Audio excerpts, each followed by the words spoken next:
제8장. 어느새 개가 4마리나 모여든 바깥에서는 버나드와 존이 오락가락 천천히 거닐었다. 난 납득하기가 너무나 힘들어요. 버나드가 말했다. 다시 적응하기가 말입니다. 마치 우리들은 다른 혹성에서 왔고 다른 세계에 사는 것 같아요.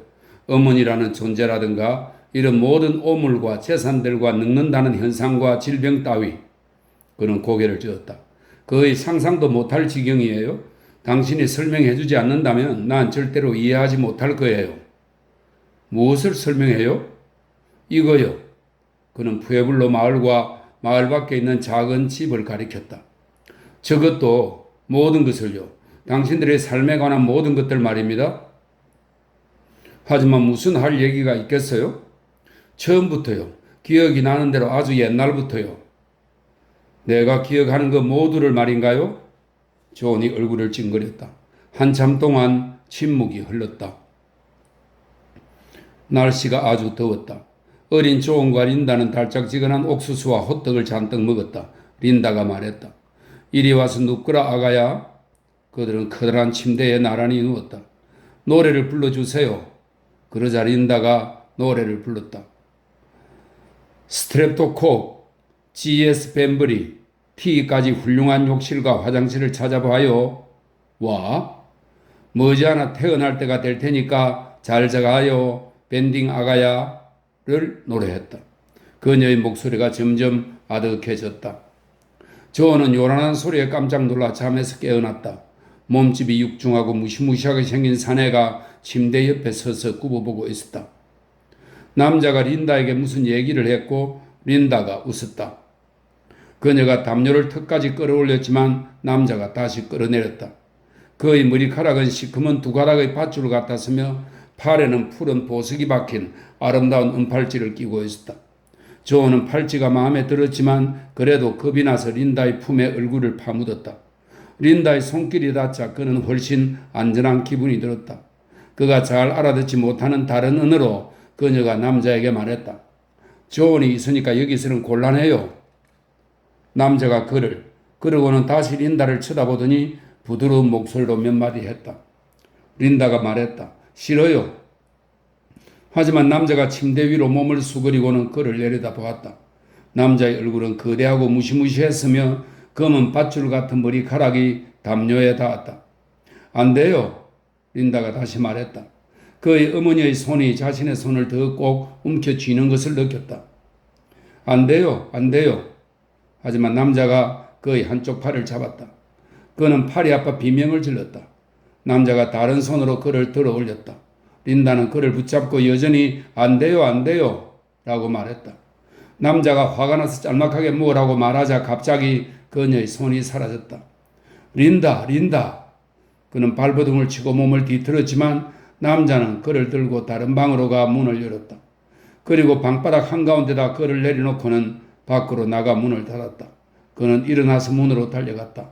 발돋움을 하자 커다란 나무 빗장에 겨우 손이 닿았다. 그는 빗장을 들어 올리고 밀었지만 문이 열리지 않았다. 린다! 그가 소리쳤다. 그녀는 대답이 없었다. 조언은 상당히 컴컴하고 커다란 방을 기억해냈다. 나무에 줄이 달린 커다란 물건들이 여기저기 널렸으며 많은 여자들이 나무들 주변에 둘러서서 린다의 설명으로는 담요를 짜고 있었다. 린다는 그에게 다른 아이들과 함께 구석에 가서 앉아있으라고 말하고는 여자들을 도와주러 갔다. 그는 한참 동안 다른 어린 사내 아이들과 같이 놀았다.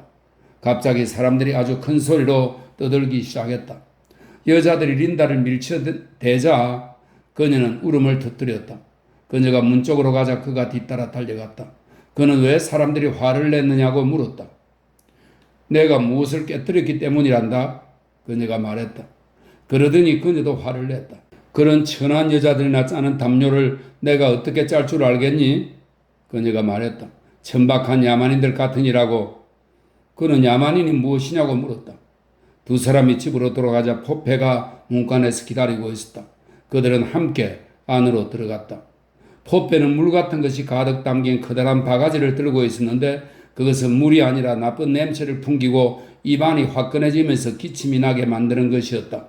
린다와 포페는 그것을 조금 마셨다. 그러더니 린다가 실컷 웃으며 아주 큰 소리로 떠들었고 나중에 그들은 함께 다른 방으로 갔다.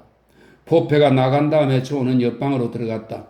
린다가 침대에서 어찌나 곤히 잠들었는지 그는 차마 그녀를 깨울 엄두가 나지 않았다. 포페는 자주 찾아왔다. 그는 바가지에 담긴 물이 메스칼주라고 말했지만 린다는 그것을 소마라고 불러야 옳다고 했다.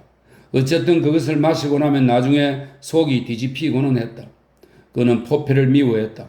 그들 모두 린다를 만나러 오는 모든 남자를 정오했다. 산후에는 눈이 덮였고 날씨가 추웠다고 기억되는 어느 날 오후 다른 아이들과 같이 놀던 그는 집으로 돌아왔다가 침실에서 나는 성난 목소리들을 들었다. 여자들의 목소리였는데 그들은 그가 이해하지 못하는 말을 했지만 끔찍한 소리라는 사실만큼은 알 수가 있었다. 그러더니 꽈당 무엇이 엎어졌다. 그는 사람들이 분주하게 오락가락하는 소리를 들었다. 또다시 꽈당 소리가 나더니 노새를 때리는 듯한 소리가 들려왔는데 매를 맞는 대상은 노새처럼 앙상한 짐승이 아니었다. 린다가 비명을 질렀다. 제발 이러지 말아요. 이러지 말아요. 이러지 말아요. 그녀가 말했다. 그는 안으로 달려 들어갔다. 검은 담요를 두른 3명의 여자가 있었고 린다는 침대 위에 자빠져 있었다. 여자들 가운데 한 명이 그녀의 두 손목을 잡았다. 또 한 여자는 그녀가 발버둥치지 못하도록 두 다리를 깔고 걸터 앉았다. 세 번째 여자가 그녀를 채찍으로 때렸다. 한 번, 두 번, 세 번. 그리고 그때마다 린다가 비명을 질렀다. 그는 울면서 린다를 괴롭히는 여자의 담요자락을 끌어당겼다. 부탁이에요, 부탁이에요. 그녀는 채찍을 들지 않은 손으로 그를 밀어냈다. 여자가 채찍을 내려쳤고 린다가 다시 비명을 질렀다. 그는 두 손으로 여자의 큼직한 갈색 손을 꽉 움켜잡고는 있는 힘을 다해 깨물었다. 그녀는 소리를 지르며 손을 비틀어 빼더니 그가 자빠질 정도로 왈칵 밀었다. 땅바닥에 쓰러진 그를 여자가 채찍으로 3번이나 때렸다. 채찍은 그가 여태껏 느껴본 무엇보다도 아파서 불에 대은 것처럼 쓰라렸다. 채찍이 다시 휙 소리를 내면서 그를 후리쳤다. 이번에는 린다가 비명을 질렀다. 도대체 왜 그들이 그렇게 괴롭혔나요, 린다? 그날 밤에 존이 물었다. 그는 등의 시뻘건 채찍 자국이 아직도 심하게 쑤셔서 울었다. 또한 사람들이 너무나 야비하고 부당하게 굴었기 때문에 그리고 자신이 어린 소년에 불과해서 아무것도 할 수가 없었기 때문에 억울해서 울었다. 린다 역시 울었다.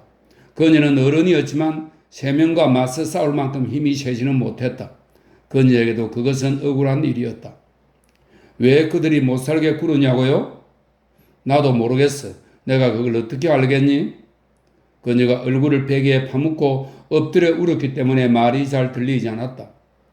그 남자들이 자기들 남편이라고 그러더구나. 그녀가 말을 이었는데 그에게 하는 말이 아니라 그녀의 내면에 존재하는 누군가와 얘기를 나누는 듯 했다. 그가 이해하지 못하는 긴 대화가 이어지더니 결국 그녀는 더욱 큰 소리로 울기 시작했다. 제발 울지 말아요, 린다. 울지 말아요. 그는 린다에게 다가가 그녀의 목을 팔로 껴안았다. 린다가 소리쳤다. 조심해라. 내 어깨 말이야. 이런. 그러더니 그녀는 그를 힘껏 밀쳐버렸다. 그의 머리가 벽에 쾅 부딪혔다. 멍청한 녀석. 그녀가 소리치더니 갑자기 그의 뺨을 때리기 시작했다. 철썩 철썩 철썩. 린다. 그가 소리쳤다. 제발 어머니 그러지 마세요. 난 너희 엄마가 아니야. 난 너희 엄마가 되지 않겠어. 하지만 린다 제발. 그녀는 그의 뺨을 갈겼다. 야만인이 되어버렸어. 그녀가 소리를 질렀다. 짐승처럼 새끼를 낳고 너만 없었다면 나는 금사관을 찾아가서 이곳을 벗어날 방법을 찾아냈을지도 몰라. 하지만 아기가 있으면 그럴 수가 없어. 그건 너무 수치스러운 일이니까 말이야. 그는 그녀가 다시 때리려는 기미를 눈치채고는 얼굴을 막으려고 팔을 치켜들었다. 제발 이러지 말아요, 린다. 제발 이러지 말아요. 이 짐승 같은 자식. 린다는 그의 팔을 끌어내려 얼굴에서 치웠다. 그러지 말아요, 린다. 그는 얻어맞으리라고 예상해서 눈을 감았다. 하지만 그녀는 그를 때리지 않았다. 잠시 후에 존이 다시 눈을 떠보니 린다가 자기를 빤히 쳐다보고 있었다. 그는 그녀에게 미소를 지으려고 했다. 갑자기 그녀가 그를 끌어안더니 입을 맞추고 또 맞추었다. 때때로 린다는 며칠 동안 전혀 자리에서 일어나려고 하지 않았다. 그녀는 슬픔에 빠져 침대에 누워서 지냈다. 아니면 포페가 가져다 준 물을 마시고는 무척 많이 웃다가 잠이 들었다. 때때로 그녀는 아프기도 했다. 걸핏하면 그녀는 그를 씻겨주는 걸 잊어버렸고 식은 옥수수빵 이외에는 먹을 것이 없었다. 조언은 그의 머리카락 속에서 작은 벌레들을 처음 발견하고 그녀가 비명을 지르고 또 질러대던 때가 머리에 떠올랐다. 그녀가 타처에 관해서 얘기해 줄 때가 그는 가장 행복했다. 그리고 원하기만 하면 언제라도 정말 하늘을 날아갈 수가 있었나요? 원하면 언제라도. 그녀는 나무 상자에서 흘러나오는 아름다운 음악과 사람들이 즐기던 온갖 놀이와 먹고 마시는 맛 좋은 음식들과 벽에 달린 조그만 단추를 누르기만 하면 켜지는 불과 눈으로 보는 것뿐만 아니라 소리도 들리고 감촉도 느껴지고 냄새까지 나는 그림과 훌륭한 향기를 풍기는 또 다른 상자와 산처럼 높다란 분홍빛과 초록빛, 푸른빛, 은빛의 집들을 얘기해 주었다. 슬프거나 화를 내는 적이 전혀 없고 행복하기만 한 모든 사람과 다른 모든 사람의 소유인 모든 사람과 세상의 다른 쪽 끝에서 벌어지는 일들을 눈으로 보고 소리로 들을 수 있도록 만든 상자들과 모든 것이 너무나 깨끗해서 고약한 냄새가 전혀 나지 않고 오물도 없는 환경에서 멋지고도 깨끗한 유리병에 담긴 아기들과 이곳 말파이스에서 벌어지는 여름 무도회처럼 무척이나 즐겁고 행복하게 그보다도 훨씬 더 행복하게 함께 살아가며 전혀 외롭지 않은 사람들과 날이면 날마다 계속되는 행복. 린다는 그런 얘기들을 그에게 들려주고는 했다. 그는 몇 시간씩이나 얘기에 귀를 기울였다. 그리고 때때로 다른 아이들과 너무 오래 놀아서 지치고 나면 그들은 푸에블로 마을의 어느 노인이 다른 언어로 해주는 옛 얘기에 귀를 기울이고는 했다. 그것은 세상을 개혁한 위대한 인물에 관한 이야기, 오른손과 왼손, 그리고 장마와 가뭄 사이에서 벌어진 기나긴 싸움에 관한 이야기. 밤에 명상을 통해 굉장한 안개를 만들고 그 안개로 세상을 만들어낸 아우나 월로나에 관한 이야기. 땅 어머니와 하늘 아버지에 관한 이야기. 전쟁과 성부의 쌍둥이 아하이유타와 마르사 일레마에 관한 이야기. 예수와 푸콩신에 관한 이야기. 스스로 다시 젊어질 수 있었던 여자 에트사나 틀리이와 마리아에 관한 이야기. 라구나의 검은 돌과 위대한 독수리와 아쿠마 성녀에 관한 이야기였다. 다른 언어로 들었기 때문에 제대로 이해를 못해서 더욱 신기하기만 했던 이야기들. 그는 침대에 누워서 천국과 런던과 아쿠마의 성녀와 깨끗한 유리병에 담겨 줄줄이 늘어선 아기들과 하늘로 올라가는 예수와 비행하는 린다와 위대한 세계 부하공장의 국장과 아우나 윌로나를 생각하고는 했다. 많은 남자들이 린다를 만나러 왔다. 소년들은 그에게 손가락질을 하기 시작했다. 그들은 이상한 다른 언어로 린다가 나쁜 여자라고 말했으며 존이 이해는 못하더라도 분명히 나쁜 욕처럼 들리는 그런 소리를 늘 하곤 했다. 어느 날 그들은 린다에 관한 노래를 되풀이해서 부르고 또 불렀다. 존은 그들에게 돌을 던졌다. 그들이 마주 돌을 던지자 그는 날카로운 돌멩이에 맞아 뺨이 찢어졌다. 피가 멎지 않아서 그는 온몸이 피투성이가 되었다. 린다는 그에게 글 읽는 법을 가르쳤다. 그녀는 수토막으로 앉아있는 동물이나 병 속에 담긴 아기의 그림을 벽에다 그린 다음에 글씨를 썼다. 고양이가 깔개 위에 앉아있다. 아기가 병 속에 들어있다. 그는 별 힘도 안 들이고 빨리 배웠다. 그녀가 벽에다 써주는 단어들을 모두 배워 술술 읽게 되자 린다는 커다란 나무 괴짝을 열어 그녀가 한 번도 입지 않고 넣어두었던 작고 빨갛고 회귀한 바지 밑에서 얇고 자그마한 책 한 권을 꺼냈다. 그가 전에 여러 번 보았던 책이었다. 너도 더 크면 이 책을 읽을 수 있어? 그녀가 말했었다. 그렇다. 이제 그는 자랄 만큼 자라 있었다. 그는 자랑스러웠다. 너가 이 책을 별로 흥미없다고 생각할지도 모르겠구나. 그녀가 말했다. 하지만 내가 가지고 있는 건 그것뿐이란다. 그녀는 한숨을 지었다. 우리들이 런던에서 사용하던 멋진 독서기계를 너가 볼 수만 있다면 얼마나 좋을까? 그는 읽기 시작했다. 태아의 화학적, 박테리아학적 기능 설정, 베타 태아 저장고 근무를 위한 실질적인 지침서. 그가 제목을 읽는 데만도 15분이나 걸렸다. 그는 마룻바닥으로 책을 던져버렸다. 지겨운 책이에요. 그가 말하고는 울기 시작했다. 아이들은 여전히 린다에 관한 못된 노래를 불렀다. 때때로 그들은 옷차림이 너무 너덜너덜하다고 그를 비웃기도 했다. 그가 옷을 찢어버리자 린다는 어떻게 꿰매야 할지 몰랐다. 그녀는 다처 사람들은 옷에 구멍이 나면 그냥 버리고 새 옷을 구한다고 그에게 말했다. 걸레야, 걸레야. 소년들이 그에게 소리를 지르며 놀려댔다. 하지만 나는 글을 읽을 줄 알아. 그는 자신을 위로했다. 그리고 쟤들은 글을 못 읽어. 그들은 글을 읽는다는 게 무엇인지조차 몰라. 글을 읽을 수 있다는 사실을 생각하면 그들이 놀려대도 태연한 척하기가 더 쉬웠다. 그는 린다에게 책을 도로 달라고 했다. 소년들이 손가락질을 하고 노래를 부르면 부를수록 그는 그만큼 더 열심히 책을 읽었다. 얼마 안 가서 그는 모든 단어를 별로 어렵지 않게 읽어내는 수준에 이르렀다. 아무리 긴 단어까지도 그는 읽을 줄 알았다. 하지만 그것들은 대체 무슨 뜻일까? 린다에게 물어보았지만 그녀가 대답을 해줘도 그 뜻이 분명하게 이해되지 않았다. 게다가 그녀가 전혀 대답을 못하는 경우가 다반사였다. 화학물질이란 게 뭐예요? 그가 물었다. 그건 델타들과 엡실론들을 자꾸 태화된 상태로 유지하기 위한 알코올이나 마그네슘염이나 뼈를 만들어준 탄산칼륨 그런 것들이지. 하지만 화학물질을 어떻게 만드나요, 린다? 그런 것들을 어디서 구하죠? 글쎄, 난 모르겠다. 그냥 병에서 꺼내 쓰던데. 그리고 병이 비면 화학품 창고에 가서 더 달라고 신청하지. 내 생각엔 화학품 창고 사람들이 만드는 것 같아. 아니면 공장에 주문해서 만들어 오든가. 잘 모르겠어. 난 화학 공부는 전혀 하지 않았으니까. 내가 맡았던 일은 항상 태아들만 다루는 것이었단다.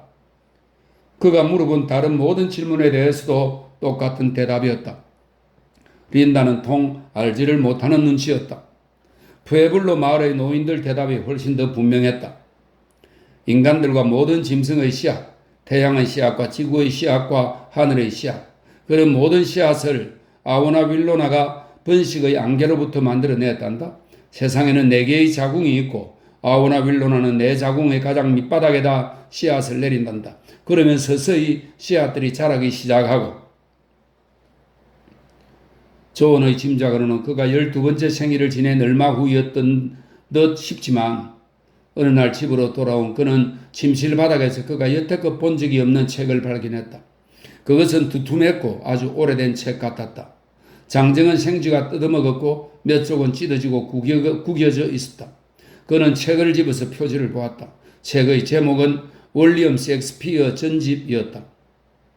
린다는 침대에 누워 냄새가 고약한 메스칼주를 잔에다 따라서 천천히 마시고 있었다. 포페가 그걸 가지고 왔단다.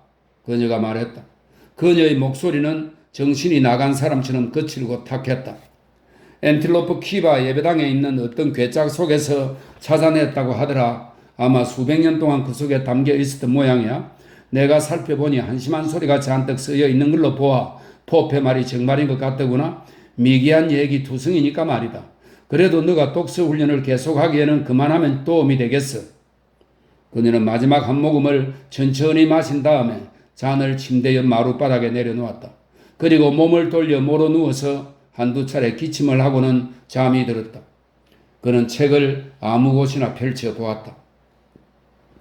무슨 말씀을 타락에 잠겨 추악한 돼지우리에서 뒹굴며 유격에 빠지고 탐닉하여 기름으로 범벅된 침대의 썩은 땀냄새 속에서 살아가나니. 이상한 의들이 그의 머릿속을 헤집고 굴러다니며 말을 하는 천둥처럼 우르렁거렸다. 만일 북이 말을 한다면 여름 춤을 출 때의 북소리가 바로 그런 얘기를 했을 것이다.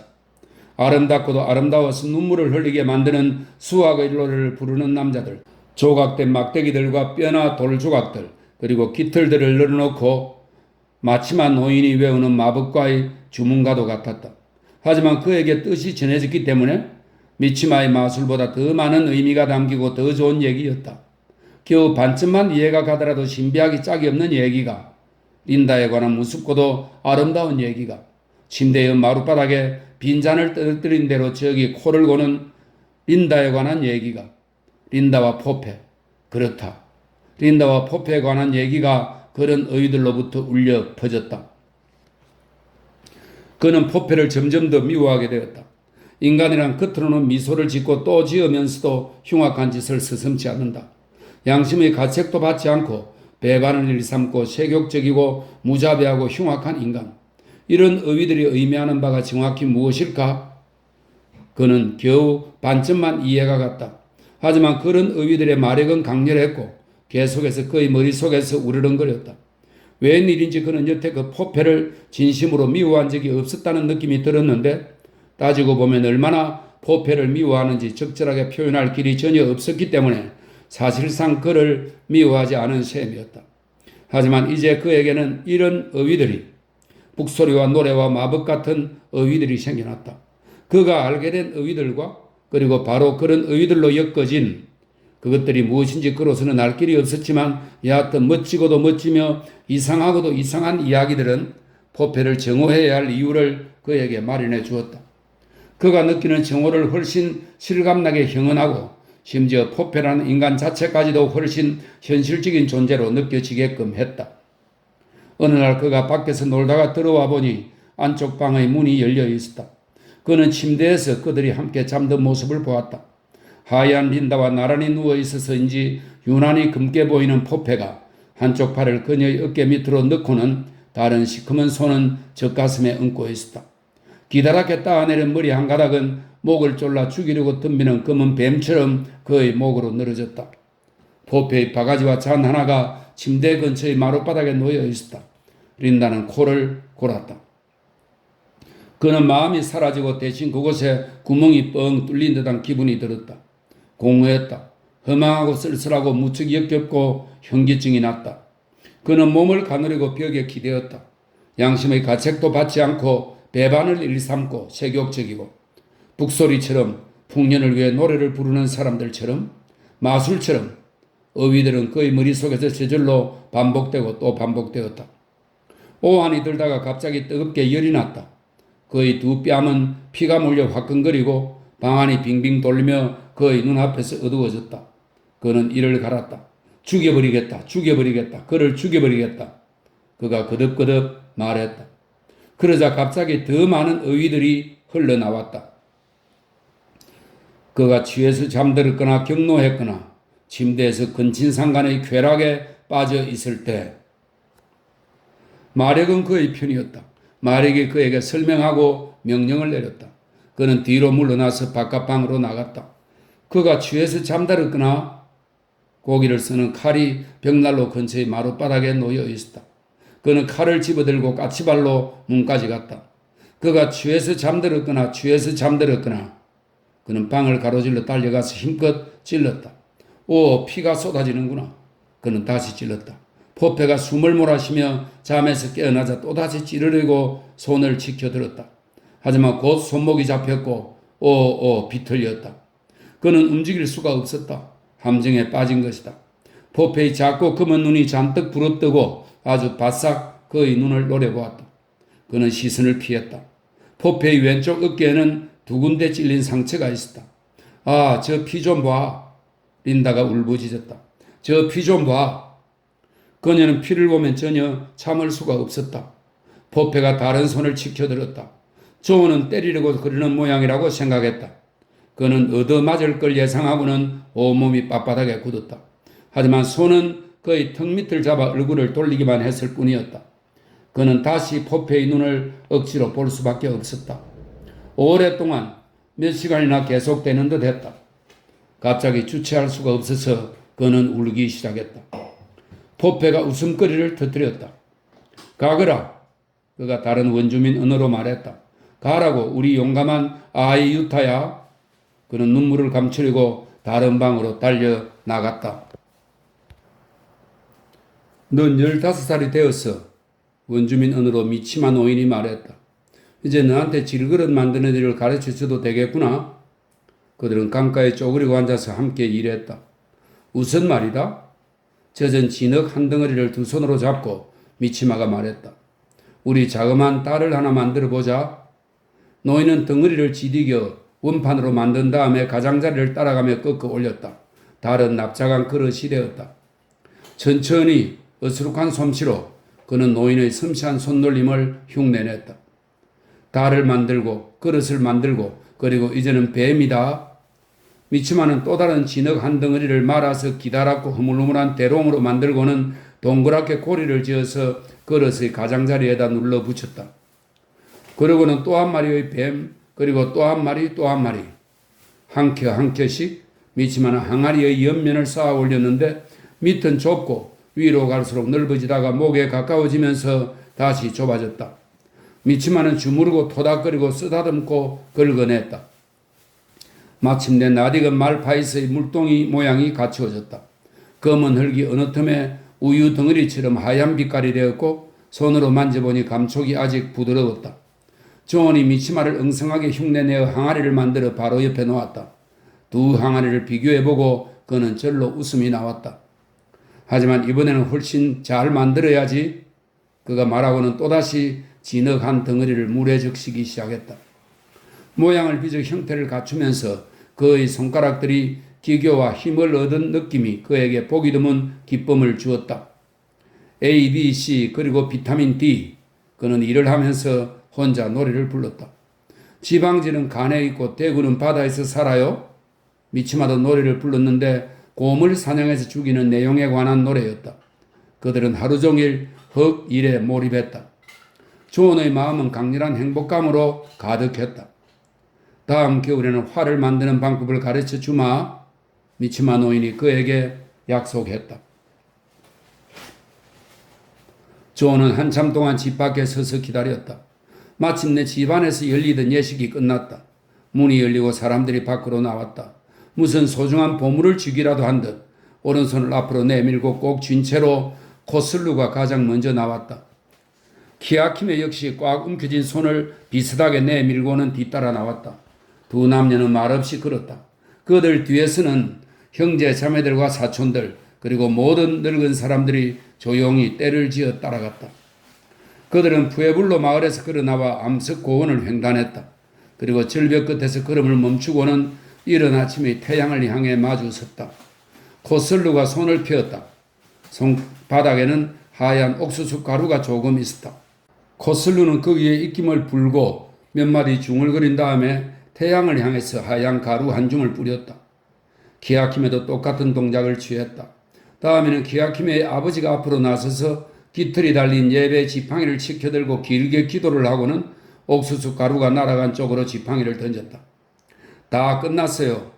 늙은 미치마가 큰 목소리로 말했다. 두 사람은 부부가 되었습니다. 한심해. 구경을 끝내고 돌아서며 린다가 존에게 말했다. 하찮은 일로 너무나 요란하게 법석을 뜬다는 얘기밖에 할 말이 없구나. 개화된 세상에서는 남자가 여자를 가지고 싶으면 그냥 한데 넌 도대체 어디를 가리고 그러니 존? 그는 린다가 부르는 소리에 신경조차 쓰지 않고 멀리 아주 멀리 혼자 있고 싶어서 무작정 달려갔다. 다 끝났다던 미치마 노인의 말이 그의 머릿속에서 메아리를 일으켰다. 끝났다 끝났다. 말없이 멀리 떨어져서 하지만 열정적으로 절망적으로 필사적으로 그는 키아키메를 사랑했었다. 그리고 이제는 다 끝났다. 그의 나이는 이제 16살이었다. 보름달이 뜰 때면 엔틸로프 키바 예배당에서는 비밀스러운 얘기들이 오가고 은밀한 행위들이 이루어졌다. 남자들은 소년으로서 키바에 들어갔다가 어른이 되어 다시 나왔다. 소년들은 키바의 비밀을 누구나 두려워하면서도 초조하게 기다리기도 했다. 해가 지고 달이 떴다. 그는 다른 소년들과 같이 갔다.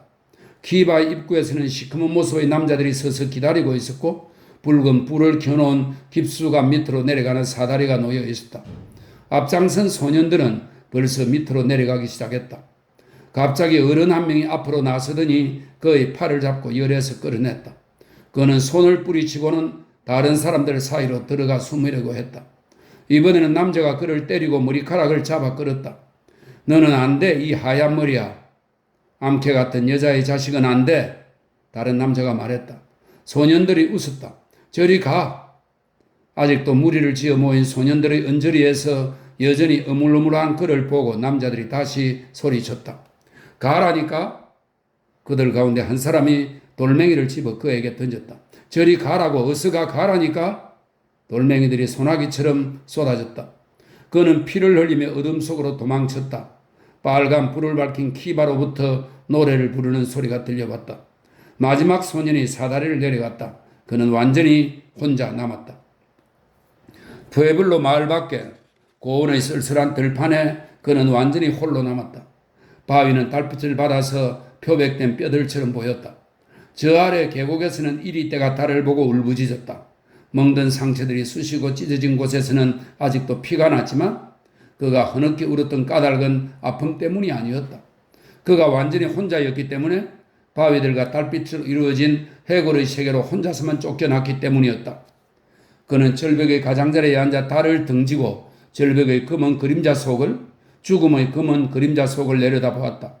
한 발자국만 내디디면 조금 뛰어내리기만 하면 그는 달빛 속으로 오른손을 내밀었다. 손목의 찢어진 상처에서 아직도 피가 흘러내렸다.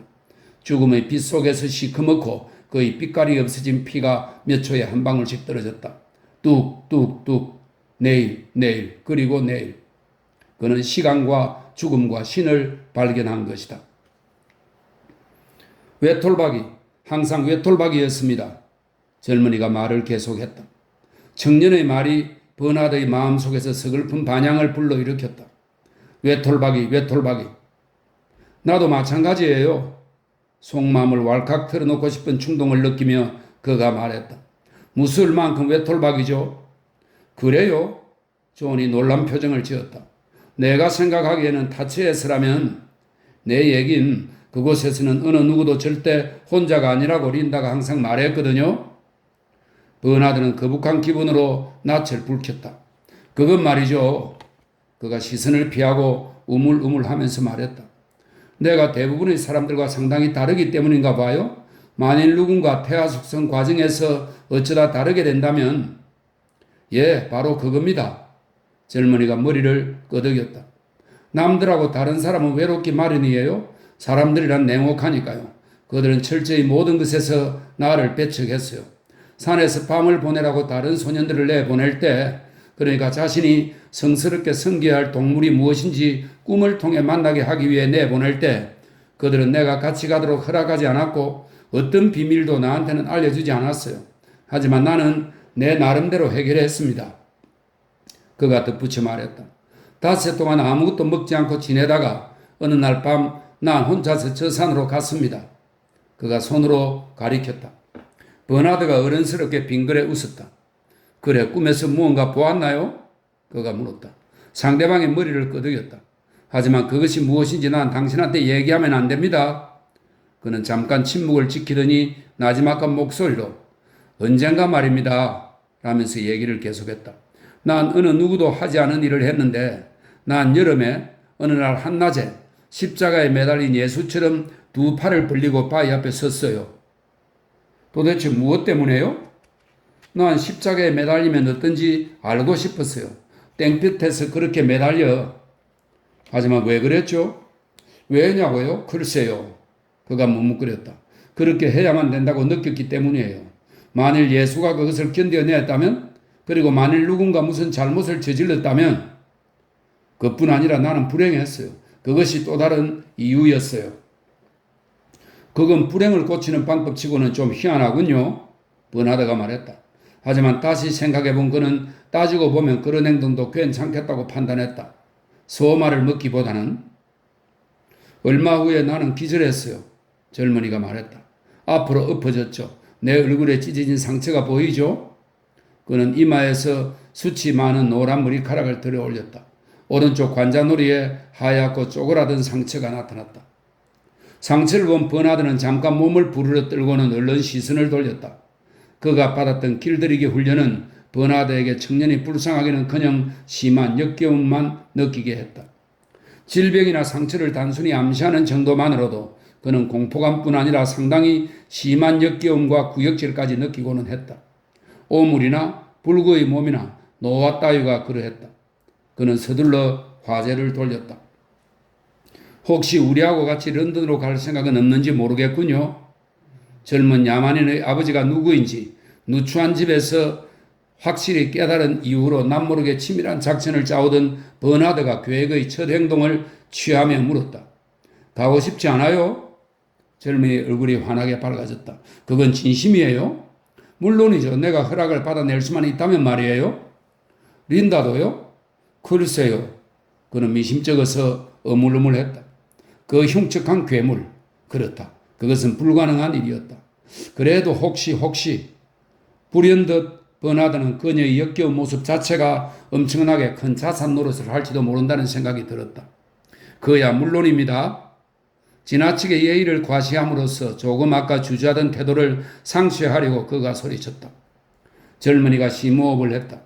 내가 평생 꿈꿔오던 것, 그것이 실현된다고 생각하니 가슴이 벅차군요. 미란다가 한 말 기억나세요?